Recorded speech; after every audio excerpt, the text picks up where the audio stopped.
How's everyone doing? Hope you're alright. It's Cody. I'm back again. This video is on prisons in 2016. So we're talking like prison issues, life in prison, what's happening behind bars. I did a video last year about 2015 prison, about what's going on, the problems and all that sort of stuff. This is just an update, to be honest. Right, let's just jump straight into it. Prison 2016. I mean, I got out in 2015, and it's just, I still speak to people in prison. I'm still in contact with a lot of the lads from Cat A's to Cat B's, prisons throughout the United Kingdom. So yeah, so cut a long story short, there is so much in the media at the moment. You had the Wandsworth prison documentary that it's actually on my channel. You'll have to find it. And the 25 minutes of the BBC News were given access after begging the Ministry of Justice for months and months and months. They finally got access, and yeah, it wasn't a watered down version of what goes on in prison. It was everything. Now, I did an interview with local media the other day about prison officer numbers, the shortages, and what are the effects of the shortages. I was actually I was interviewed, and there was also a guy from the Prison Officers Association, a screw that works down in Kent, in a prison in Kent, and we was both actually singing off the same hymn sheet, which is quite strange because obviously I'm fighting for prisoners' rights and everything, and he wants better conditions for prison officers, and I want better treatment and conditions for prisoners. And like I said, so it was just a big issue that came to head and stuff, and we actually agreed that I said we need more prison officers. Now, like, before people start jumping in and commenting, right, let me explain, right? We need more prison officers in the fact of more prison officers equals more association, more exercise for the lads, because the simple fact is being locked up in your cell for long periods of time has a detrimental effect on people's mental health. Now, that's not an off-the-cuff comment, that's a fact. The longer you are behind your door, right, when I was in Strangeways, right, like I served time in Strangeways, Cat A prison here in the northwest, right, in Manchester, right, and we used to be locked behind our door 22, 23 hours a day, right, and then a lot of the time, like quite a bit of the time, it was quite often longer than 24 hours. Probably the longest was about 38, 39, 40 hours before we actually got out of our cells. Now, when you're locked down for that amount of time and stuff, it really does have a detrimental effect on your brain, because you're taken away. We're social people, we're social creatures. We like to engage with other people. We like to have a laugh and stuff like that, and joking and having a laugh. I think that helps your mental health and stuff. Speaking to your family on the phone, visits, all that sort of stuff. And the lack of prison officers here in 2016, what it does, it leads on to like shortened visits, right? Your family are traveling from all over the United Kingdom, right? Not everyone in prison is from the area that they're in prison. So families sometimes have to travel hours to get to go and see the loved ones, right?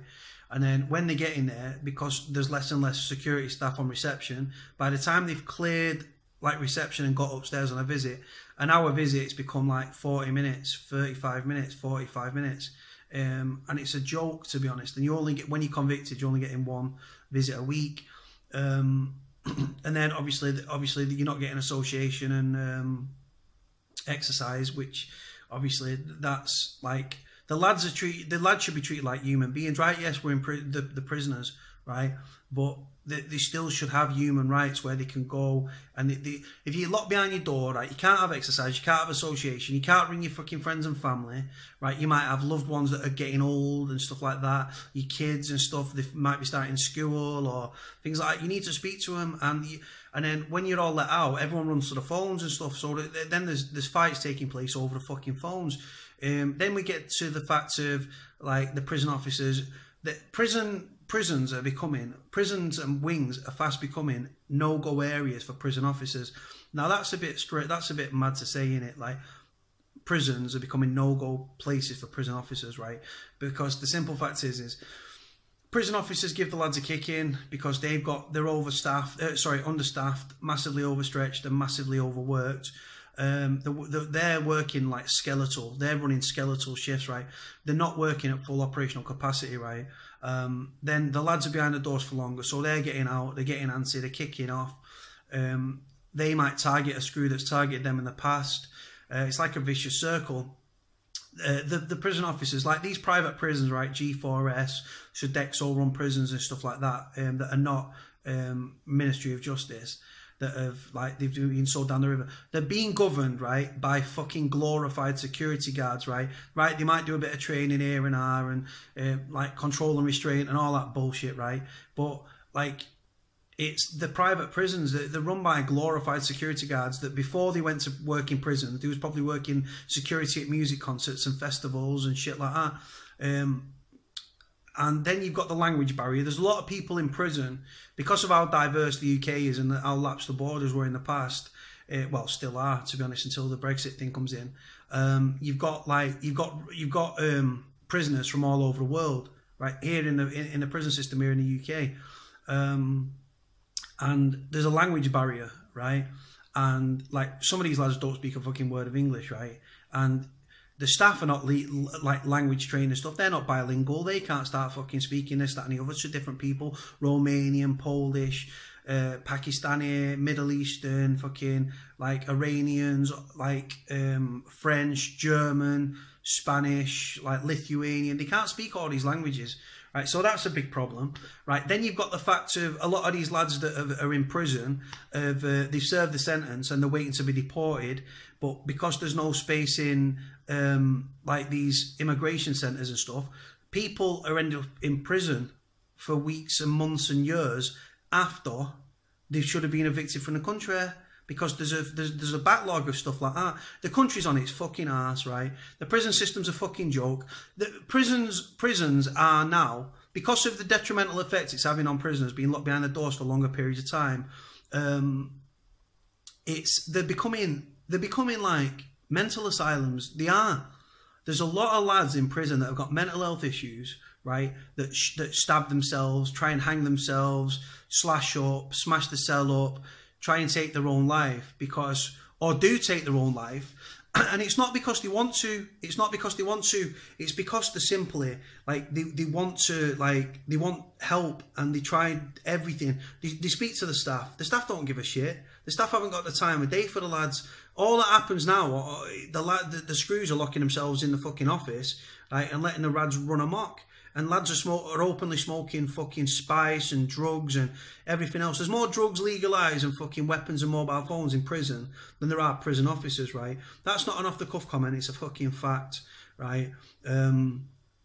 And like I say, with the government cutbacks and stuff, they've tied the hands of the Ministry of Justice, which have tied the hands of the prison officers, which have then tied the hands of the of the lads, sorry, because the lads can't get out and can't get association. And then you've got IPP prisoners in prison for public protection, or as I call it, indefinite public protection, because the simple fact is you don't know when you're going to get out. The prison officers' lack of empathy and stuff like that, the fuck it's beyond a joke. They treat the lads like shit, but the lads are human beings and they should be spoken to with, like, decently. They should be spoken to how they speak to the screws, because a lot of good lads in jail are yes sir, no sir, 3 bags full sir, right? Because it makes, like, it's just easier that way, innit, to where you get what you want if you be nice. Obviously most parts of the prisons are running feral, and it's all like under the influence of drugs and like I say, legalised, and mobile phones and stuff. IPP prisoners, I feel so sorry, right? I feel sorry for prisoners across the board, right? I was on remand. Sentenced prisoners, obviously, you get 10 years, you're doing 5, you know when you're getting out. IPP prisoners, right? It's like, people can say to you, oh, when you get... I was padded up with a kid in strange ways who was IPP, right? Kid from Salford, right? Good kid as well, proper good kid. And you know what, right? He went on all these courses that probation put to him and all this, right? And he did all these courses and kept jumping through. He asked for a paper. No, he didn't. He asked for a verbal hearing, right, for his appeal, right? And he got they slid it under his door, and they requested a paper panel, and he didn't even request a paper panel. Paper panel is where you don't go in, it's just like they read through your paperwork and then they make a decision on that. He actually asked for a verbal hearing, and they fucked him off, and he jumped through hoop after hoop for the probation service, right? And it doesn't matter what he did, he couldn't win. If he didn't go to the courses and everything, right, he'd be fucking crossed off, right, and he'd be down the river, and they wouldn't let him out, right? He jumps through hoops, they move the hoops, he jumps through the fucking hoops, and he still don't let him out, and then he used to come back and smash the cell up. And you know what, right? I don't blame him, because you're in a catch-22, right? You don't do it, you do it. It doesn't matter, because either way you're going to get fucked off. But if you do the courses and stuff, and you yes sir, no sir, 3 bags full sir, right? In your mind, you've got more of a chance of getting out, and it just doesn't work. It's fucking disgusting how the IPP prisoners are treated. It's illegal, it's immoral, and it's fucking wrong. Like I say, prisons they're overcrowded. You've got cells that are meant for one person living with 2 people in them. The amount of mental health cases within prisons, like, it is through the roof. Like, there's so many lads in prisons that they're becoming psychiatric units, right? Because it's turning lads that might have had issues, right? Whether it be, they say roughly that 85% of people that go to prison have got some sort of mental health illness, right? Now, mental health isn't just like psychosis, like paranoid schizophrenia, anger. It's all this sort of, it's not just all that stuff. It's anger, it's depression, it's anxiety. All these things stem from your brain, right? Now, prison, like, actually has a detrimental effect. I mean, people, these middle classes that read these stories and stuff, oh, prison's a really good idea. I mean, we need to lock these scumbags away, right? Well, I've been in prison. I'm from the streets, right? I'm a street kid. I'm from Manchester. I've been involved with gangs, been involved with crime and all that sort of stuff, right? Prison, I learnt more about crime. I was clued up anyway. I went to prison, and I learnt more about crime in prison than I could ever have imagined on the street. Because when you're in prison, it's like being at school, and it's like being in the naughty class. Except from the naughty class has got like 100, 200 people on your wing, right? And you start speaking to the lads, and the lads are then like, oh, yeah. And you learn so much more, and then you get contacts of contacts of contacts. So it actually germinates the problem of crime, because when you get out, you're thinking, fucking hell, my guy was telling me about fraud there, and he's got a boy on the outside there that can set me off. So you get out, you ring the number, you go and speak to the kid, right? You have a meet up, you go for a beer, and then you're on the way to fraud. Then you're thinking, fucking hell, because people don't really employ ex-cons, that have been to jail. If you've got 10, 20, 30 people going for a job, and you're a convict, yeah, and you've been in jail, and you've got a record as long as your leg, right, or as long as your arm, right, you ain't getting the fucking job, right? So you turn back to it. So this is the problem. So you resort back to crime. You learn another crime, you come out, you go again, right? Crime, if you've got no experience or no qualifications, and you've got this criminal record and stuff, right, and you're not going to get employed, you have to do a bit of this and a bit of that to survive, right? Now, 100% of, so if you earn money, 100 illegally, it's 100% of something is better than 10, is better than fuck all, innit? Right? So this is the thing. So you go to prison and you learn. To be honest, I would have found the punishment more suitable, right? I was on remand for witness intimidation, yeah? It was a bullshit charge. I should never been in prison. And the judge actually apologised for me being in prison, because the fucking police and the Crown Prosecution Service colluded against me to get me off the streets, right? Because they've been after me for a long time. And like I say, it's just crime germinates in prison. It spreads. It just like this is the problem. It just spreads and spreads and spreads and stuff. A punishment for me would have been community service, right? Or tag and community service, because then you can't go. It's like being imprisoned. Tag is like being in prison, right? Because in prison, right, you can get drugs. You got access to mobile phones, the internet, fucking drugs, mobile phones, legalized. You've got everything you can pretty much get on the street. You can get in prison, and then some people, it's not as common these days, but people can knock up like hooch as well, like prison alcohol, which is fucking potent.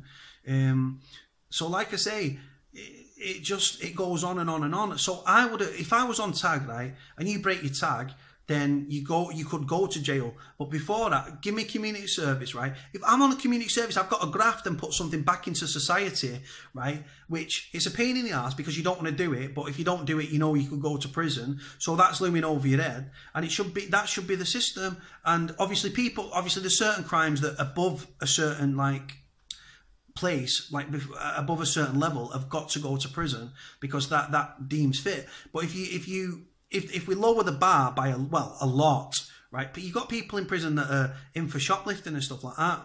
It's fucking stupid. If you're a drug addict and you go to prison for stealing, you go to prison, you carry on taking fucking drugs, you get out of prison, you know that you don't know anything else, you go straight to the nearest shop, Marks and Spencer's or something in fucking town, and you steal. And that's just a vicious cycle, so you don't learn nothing. The only person, all this rehabilitation and reform is a load of fucking bullshit, right? It's a made-up word, so people like Liz Truss, the Justice Secretary, right, can have a fucking job, feel important, and walk around, and earn tens of thousands of hundreds, probably over £100,000, right? She probably sits in a nice big house, right? Commenting and setting rules for people that she has no experience of. It makes me fucking pissed. The country's on its arse, right? The next conversation we're going to have, radicalisation in prisons, right? I'm a former prisoner, I'm a former soldier, I nearly converted to Islam many, many years ago, and then, I've seen what happens in prisons and stuff like that. Radicalisation, they're talking in the media, and the Justice Secretary, this Liz Truss woman, that she seems to be fucking clueless, right? She's going on, oh, we're going to stop extremism, we're going to do this, we're going to do that, we're going to be proactive, right? Well, so let me get this right. So they're gonna put they're gonna move these extremists around, these Muslim extremists that radicalise and stuff. They're gonna move them around from prison to prison, segregate them, right? But there's a problem with that, right? When it comes to Muslim prayer time, right, 5 times a day, right, there's only one chapel to read prayers, right, and they've got to do it at a certain time. So they all come out, all the different lads of all the different wings, right, will meet in the rotundas, right, and then from there they'll all be taken to the prayer room to go and say namaz and to say Jummah, right. So it's not practical at all. The first problem as well is going to be it's a breach of the prisoner's human rights. The next thing as well, they're saying that if we put these lads in isolation, these Muslim extremists these people that radicalise people in isolation units and stuff, and move them from prison to prison, right? That's going to stop it. Now, let me just say something, right? They can't stop fucking drugs and mobile phones and fucking drones full of contraband of mobile phones, drugs, legalised weapons being sent over the fucking wall to deliver to people's cells like ordering a takeaway. But yet the Ministry of Justice are talking about stopping words and thoughts. How the fucking hell does that work then? You can't stop drugs and fucking contraband getting into prisons, right?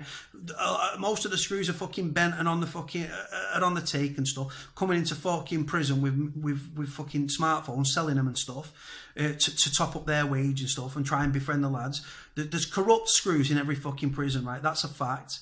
The lads are running the prison to an extent because when they get out, they're running rife. Prison officers are clueless. They're undertrained. They're massively understaffed. They're overstretched, and they've got their morale is so fucking low that it's a field day for the prisoners. It's like these prisoners in it's like prisons in South America where the guards stand on the perimeter wall, and the lads run their own prison. That's what it should fucking happen here, because that's the way it's pretty much going. You've got a load of screws that are hiding behind the fucking office, shitting themselves because prisons are becoming no-go areas for fucking screws. You've got the lads begging for toiletries and stuff, like toilet rolls, toothpaste, all that crazy stuff they're having to beg for, which is fucking beyond a joke, right? They're kicking they're going mental because of, obviously, lack of exercise and lack of association. Association, right, like I say, no prison officers or less prison officers and less and less prison officers year on year, more overcrowded prisons, right, year on year, right? And it has a domino effect, right? And shit rolls downhill. And unfortunately, the inmates, the lads, the girls, the women, right, are at the bottom of this, whether it be a woman's prison or a man's prison, we're at the bottom of of that heap, right? So shit rolls downhill, and it's the prisoners that are getting the fucking short straw, and it's disgusting, and it's sick, and it fucking winds me up, right? It's not the lad's fault that the country's on its fucking arse, right? And like I say, they should interact with these prisoners and ask. They talk about prison reform, right? Like I say, prison reform is a fucking. I refuse to believe it's a made up thing, right? Resettlement, reform, all this bollocks, right? When I came out of jail, right, I nearly lost my flat because there was no housing officer at Strangeways, right, to speak to my landlord about my property, right? When I went to Cat B Forest Bank after our security moved, right,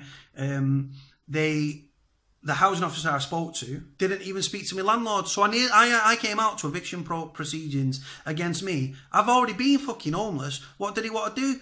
And do you know what makes it worse as well? I nearly ended up back homeless, right, again, and had to fight tooth and nail to keep my property, right? And do you know what fucks me off about it the most, right? I wasn't even guilty of an offence. I was only on fucking remand. And a few weeks after I got out of jail and I got bail on a bail application, right, the charges against me were dropped, but I still nearly lost my flat. What? It fucks me off, right?